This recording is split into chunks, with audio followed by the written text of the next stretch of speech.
Away from current slide. All right. Okay, so on the next clean page in your notebook, please write up at the top. Actually, don't write that. Write this. This is a slab-built mug. That is the technique you are learning. You are writing right now at the top of your page, slab-built mug with a pulled handle. So those are the techniques that you're going to be learning. Grab your notebooks, guys. Those are the techniques you're going to be learning that are going to be new to you for this project.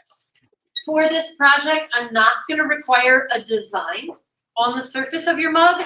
However, if you want to put a design on it, you certainly can. Last trimester when I did this project, I asked them to use the paper masking technique, but you guys already did paper masking on your plate. So I'm not going to make you do it on your mug.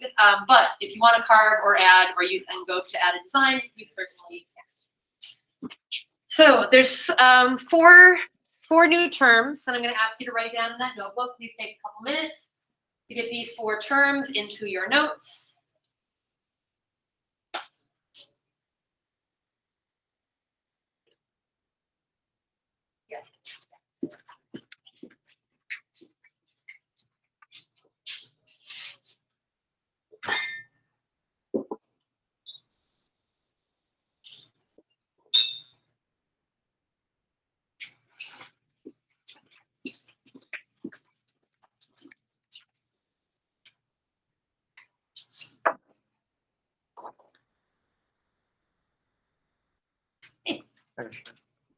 I think it came out really. It came out great. Yeah, nicely done. I like the textures too, because even though it's a little worn up, I think it looks like it's used.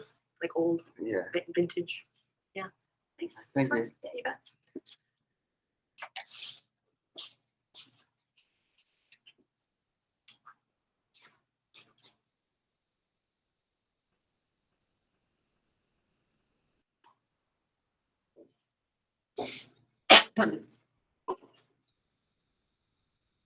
So these are your 4 terms that you're going to hear me using a lot. You're going to use them a lot.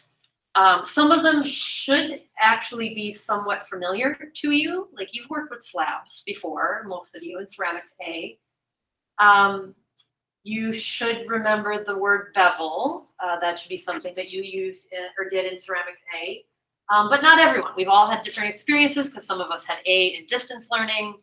Some of us had A in person. So some of these terms might be new to you. Template is probably new for everybody, and pulled handle is definitely new for everybody. I would not have taught you that in ceramics A. So the first term, slab building, simply means measuring and cutting precise slabs of clay to construct a form. In ceramics A, a lot of you cut flat slabs of clay and put them together to create some sort of square or angled container.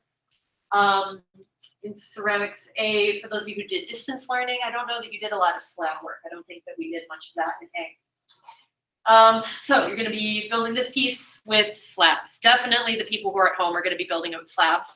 The people who are here in person, you're going to learn how to make the piece with slabs.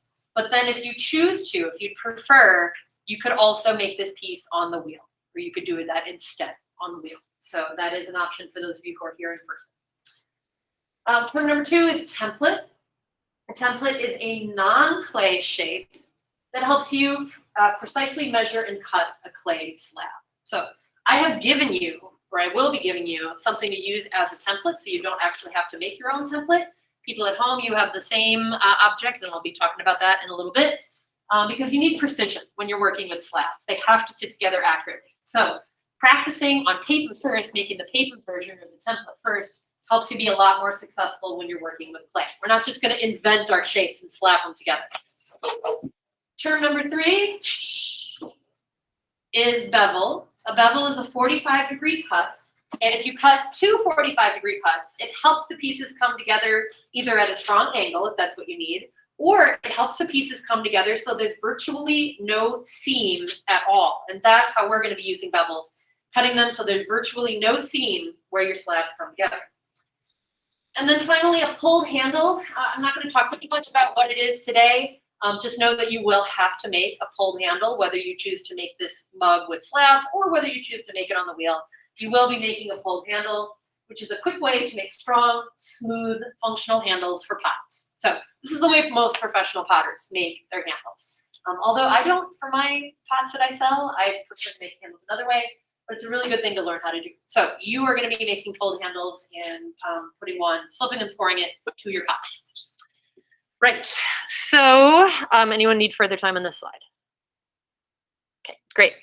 So just so you get a bit of a visual on what we're doing, I'm showing you examples of forms that we are making. The surface design is not necessarily something we'll do, although you could do this with end goats if you wanted to. So one of your options is to make a wide lipped mug, and this is whether you're making it out of slabs or on the wheel. A wide lip, meaning it's wider at the top than it is at the bottom.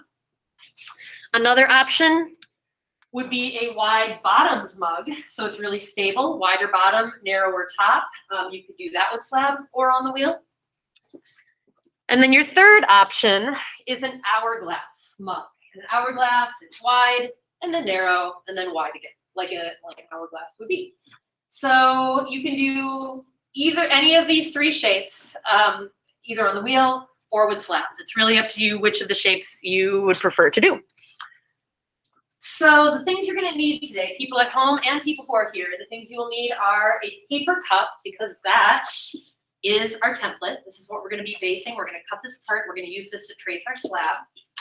You're going to need scissors. You have your ceramic notebook and pencil already, and we're using stoneware for this. So people who are at home, make sure you're taking your clay from your big bag of stoneware. People who are here, make sure you're getting your clay from the silver bin for this. Whether you're on the wheel or slab building, we're going back to stoneware. And you guys already have stoneware slip in your lockers, right? Yeah. Perfect. Okay.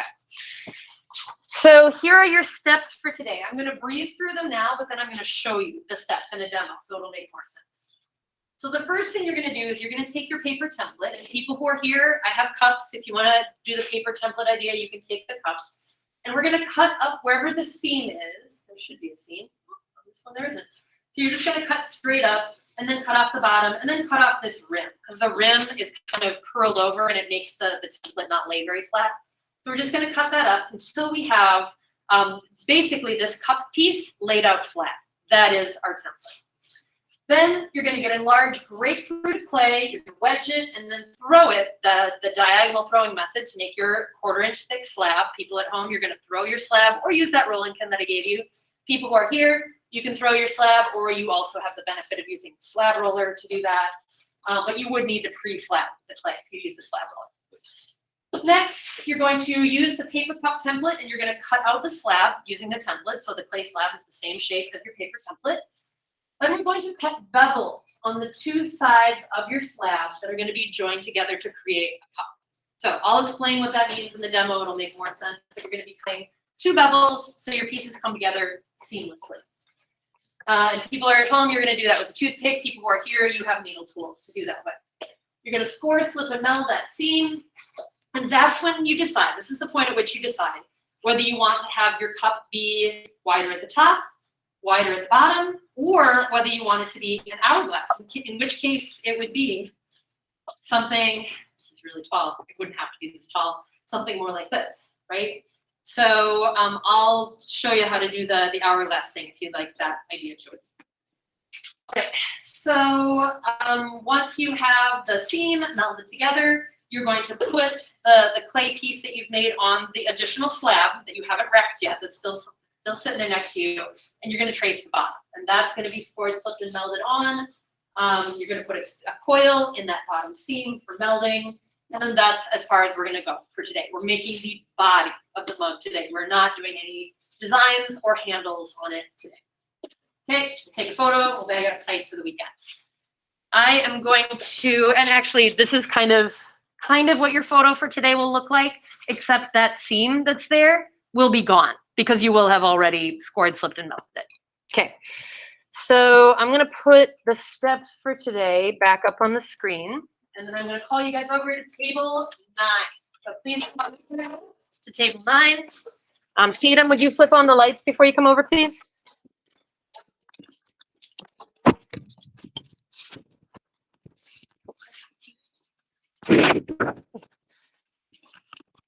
big fan of squirrels. All right, I guess I better end the show, stop sharing, and great. All right, so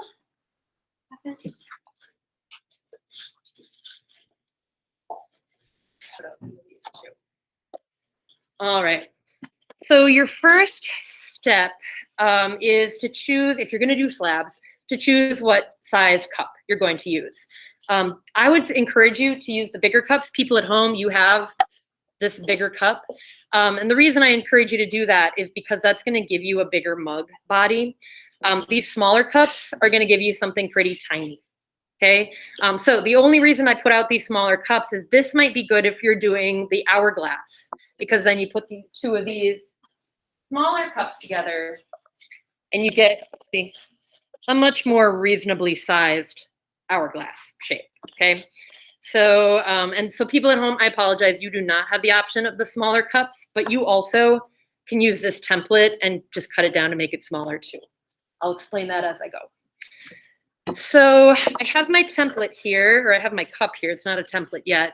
And with these cups, that they kind of had a barrier on them that came because they're like a coffee cup. It's to protect your hand.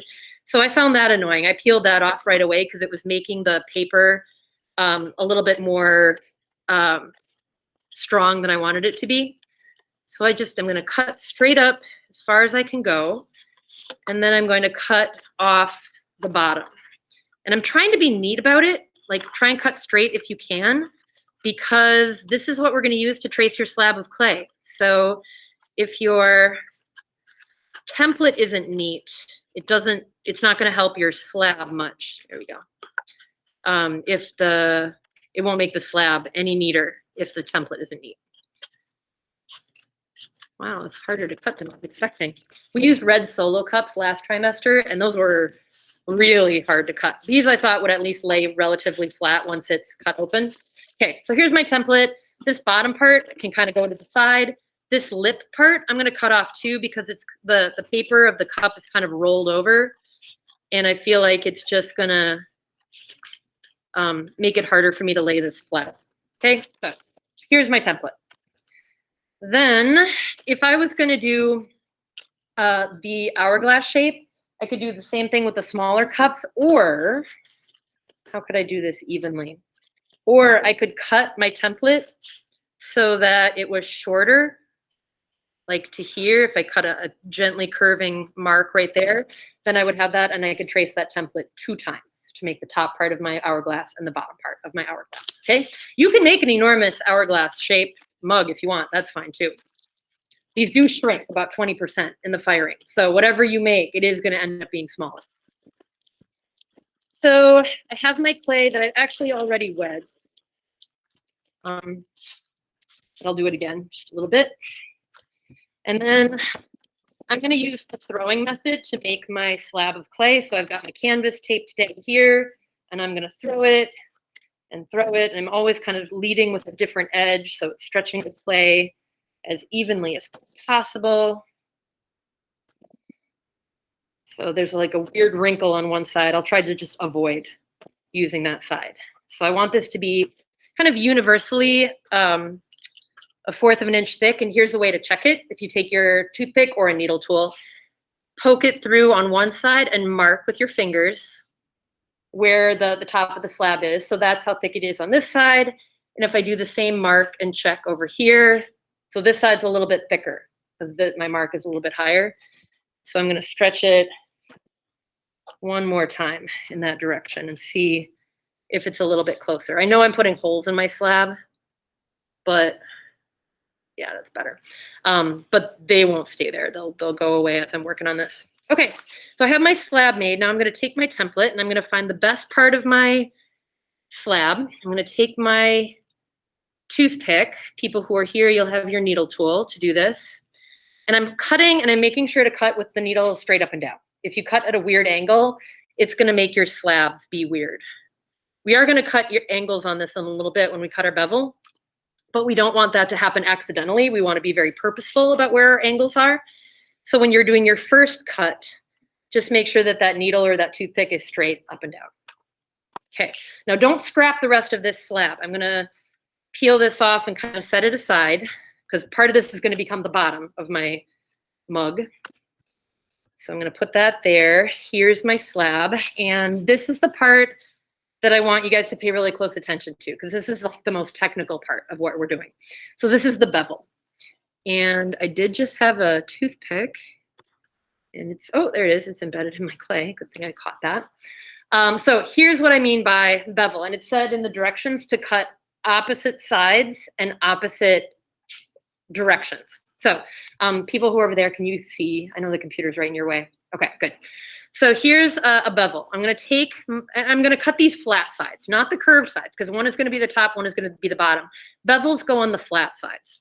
So I'm going to take my toothpick and I'm going to hold it at a 45-degree angle, and I'm going to slice off on one side the top corner of my slab.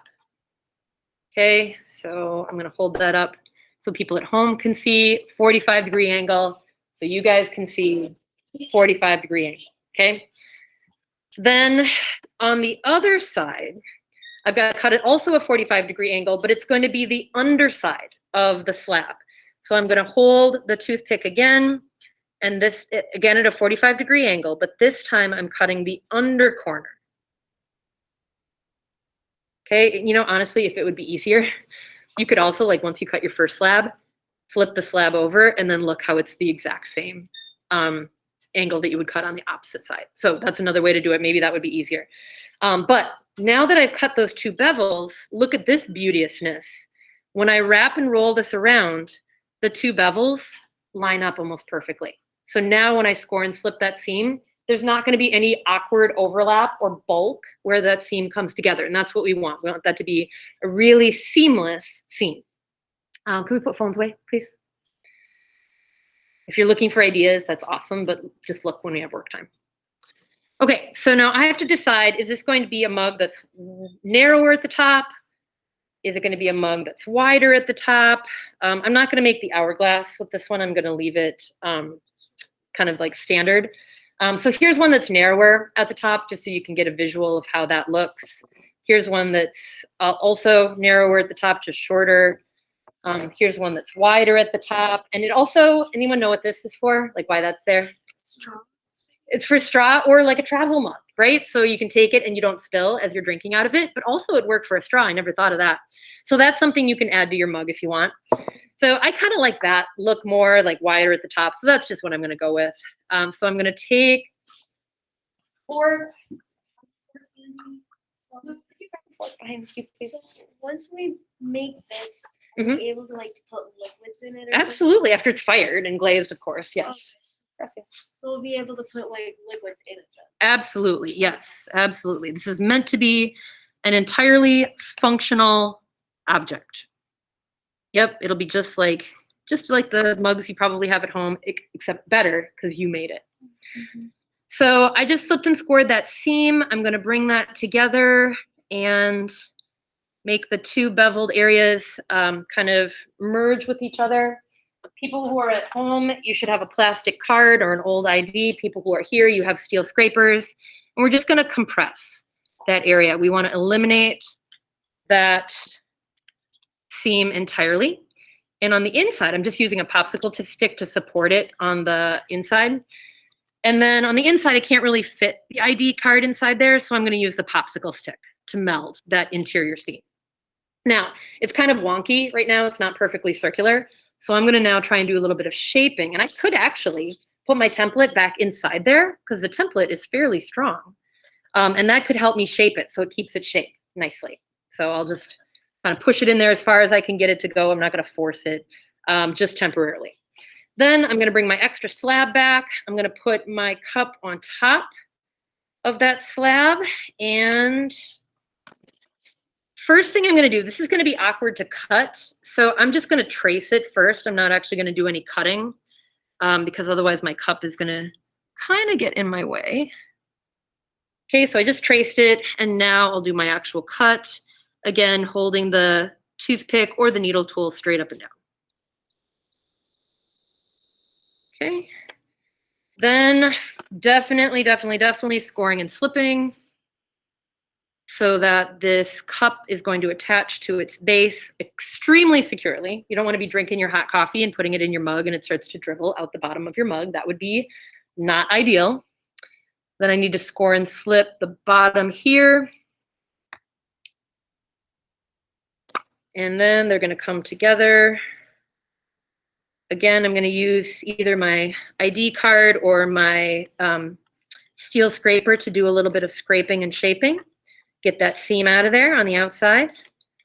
Things are pretty soft and plastic today, so you are going to have to be a little bit careful with it. But on Monday, when things are more leather hard, we're going to be able to do more scraping and shaping then and really perfect the shape on Monday. So the last thing I need to do is I'm going to get my template back out of there. And on the inside, can't really see it, it's in shadow.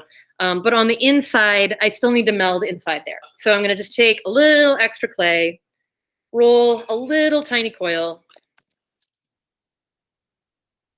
I'm going to drop it down inside there. Like I can't reach my fingers down in there, so I'm basically just dropping it in. And then I'm going to use my popsicle stick, or people who are here, you can use the spoon side of a wood knife. And I'm going to position that coil on the inner seam. And I'm going to use my popsicle stick or wood knife to just meld inside that seam so that the seam inside there truly is watertight and strong. So again, it's hard to see this because it's all in shadow, but that's all melded inside now. So there's definitely issues. This is very soft. It's not exactly a perfect circle yet, but this is as far as I'm really going to go for today. We're going to let it firm up. You would snap your picture, and then I would encourage you to store this upside down. Oh, there's a big crease right there on the bottom. That'll have to be smoothed away later.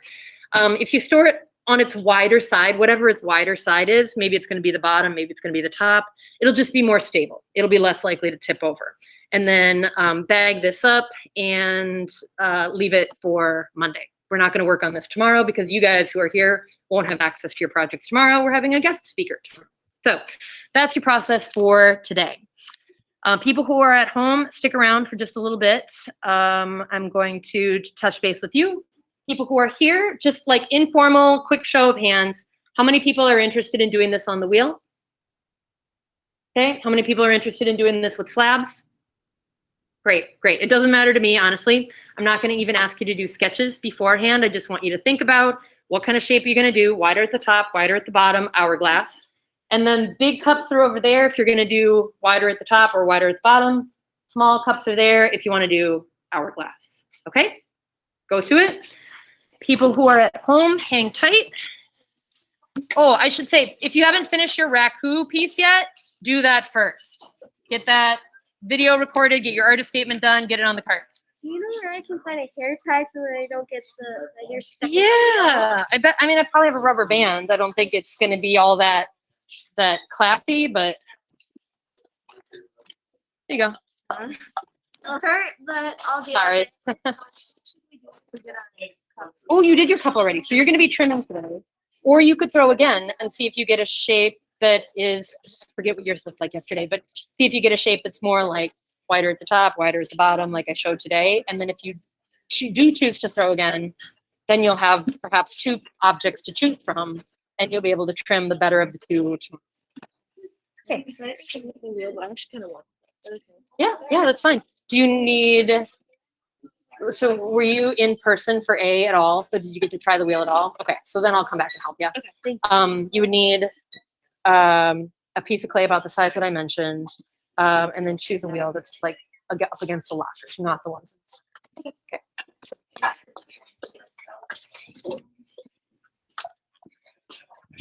Hey, peeps. All right, let me unpin myself here so I can see you. Hi. All right. I'm trying to think if there's anything special I need to tell you, but I don't think that there is. Oh, let me stop recording.